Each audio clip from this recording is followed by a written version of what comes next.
नमस्कार, मी पंजाब डक. आज आहे 26 जानेवारी 2026 आणि या ठिकाणून माझ्या महाराष्ट्रातल्या शेतकऱ्याला अंदाज देणार आहे. तर मी म्हटलं तर 26 जानेवारीच्या वेळेस राज्यात ढगाळ वातावरण होईल. आजपासून झालं, पण आज रात्रीच्याला आणि उद्या 27 आणि 28च्या दरम्यान राज्यामध्ये खूप ढगाळ वातावरण राहणार आहे. तुरळक ठिकाणी थेंबे देखील येणार आहे. खूप काय असा मोठा पाऊस नुकसानीचा पडणार नाही, पण काही भागामध्ये उत्तर महाराष्ट्र असो, पश्चिम महाराष्ट्र असो, विदर्भ असो, मराठवाडा असो, तुरळक ठिकाणी ह्यामध्ये 27-28च्या दरम्यान थोडे थेंब येणार आहेत म्हणून हा अंदाज लक्षात यायचा. सर्वदूर काही पाऊस पडणार नाही, पण राज्यात वातावरण खराब होत असल्यामुळं तुरळक ठिकाणी थेंब पडतील म्हणून हा अंदाज सर्व शेतकऱ्यांनी लक्षात यायचा. राज्यातल्या सर्व शेतकऱ्यांना सांगू इच्छितो की ज्यांच्याकडे हरभरा असेल तर तुम्ही काय करायचं, याच्यामध्ये काय असतं, ह्या वातावरणामध्ये ढगाळ वातावरण झालं की धुळीचं प्रमाण असतं. बघा, पाहू शकता धुळी देखील आलेली आहे. पण याच्यामध्ये तुम्हाला सांगू इच्छितो की की धुळी असल्यामुळं एक बुरशीनाशक की चांगल्या कीटकनाशकची फवारणी करणे खूप गरजेचं आहे म्हणून हा अंदाज सर्व शेतकऱ्यांनी लक्षात द्यायचा. आणि त्याच्यानंतर राज्यातल्या सर्व शेतकऱ्याला सांगू इच्छितो की राज्यामध्ये आता म्हणजे आज 26 जानेवारी 27 आणि 28 तारखेपर्यंत राज्यात वातावरण म्हणजे ढगाळ राहणार आहे म्हणून हा अंदाज लक्षात यायचा. हे ढगाळ वातावरण वेलवर्गीयासाठी चांगलं, हरभऱ्याला फुलं लागण्यासाठी चांगलं, पण काही पिकासाठी नुकसानकारक असतं, कारण की याच्यामध्ये ह्या वातावरणामध्ये धुळी धुकं असतं म्हणून हे अंदाज सर्व शेतकऱ्यांनी लक्षात यायचा.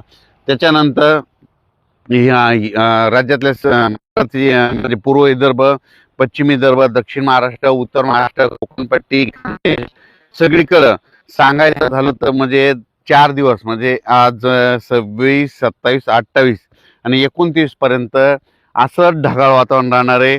आणि तुरळक भागात देखील तुरळक ठिकाणी पाऊस पडणार आहे. मध्य प्रदेशकडे जास्त पडणार आहे, पण फक्त महाराष्ट्रात त्याचा थोडा असर होईल. ढगाळ वातावरण राहील म्हणून हा अंदाज लक्षात अंशतः तुरळक ठिकाणी तुरळक भागात थेंब देखील येतील म्हणून हा अंदाज महाराष्ट्रातल्या सर्व शेतकऱ्यांनी लक्षात घ्यायचा.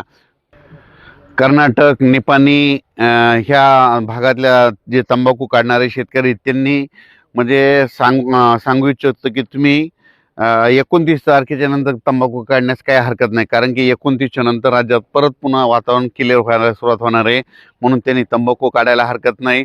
पण राज्यात मात्र सध्या मात्र ह्या 4 दिवस मात्र ढगाळ वातावरण राहील. तुरळक ठिकाणी तुरळक भागातच पावसाचा अंदाज आहे म्हणून हा अंदाज लक्षात यायचा. म्हणजे सांगायचं झालं उत्तर महाराष्ट्राकडं नंदुरबार जिल्हा, धुळे जिल्हा, नाशिक जिल्हा, त्याच्यानंतर जळगाव जिल्हा, संभाजीनगर, त्याच्यानंतर बुलढाणा जिल्हा, विदर्भात काही ठिकाणी अशा म्हणजे तुरळक भागात तुरळक ठिकाणीच पाऊस पडणार आहे, सगळीकडे पडणार नाही म्हणून हा अंदाज खास करून शेतकऱ्यांनी लक्षात घ्यायचा. द्राक्ष बागायतदारांना सांगू इच्छितो की खूप काही मोठा पाऊस पडणार नाही, त्याच्यामुळे काही चिंता करायची गरज नाही. फक्त का हे वातावरण खराब असल्यामुळे महाराष्ट्रामध्ये तुरळक ठिकाणी थेंब पडतील म्हणून हा अंदाज त्यांनी लक्षात द्यायचा. डाळिंब शेतकऱ्यांनी ह्या वातावरणामध्ये धुळी धुकं असल्यामुळं 29 तारखेपासून परत सूर्यदर्शन होणार आहे म्हणून त्यांच्यासाठी देखील आनंदाची बातमी. आणि ज्यांच्याकडं वेलवर्गीय येते त्यांच्यासाठी आनंदाची बातमी, 2-3 दिवस ढगाळ वातावरण राहणार आहे म्हणून हा अंदाज लक्षात यायचा. त्याच्यानंतर फेब्रुवारी महिन्यात परिस्थिती परत पूर्वपदावर येईल, परत थोडी रात्रीच्याला थंडी राहील आणि दिवसा देखील थोडं ऊन वाढण्यास सुरुवात होईल म्हणून हा अंदाज सर्व शेतकऱ्यांनी लक्षात द्यायचा. आणि मी आहे ते माझ्या शेतामध्ये आणि हे आपला हरभरा आहे आणि पाहू शकता हे हरभरा कसा आलेला आहे. तर हे संपूर्ण असं आहे, तर पाहू शकता किती दाट आहे आणि याला घाटी देखील पाहू शकता कशी येतं. हे संपूर्ण असं हरभऱ्याचं पीक आलेलं आहे आणि ज्यांना बघायचं असेल तर तुम्ही कधी येऊन पाहू शकता.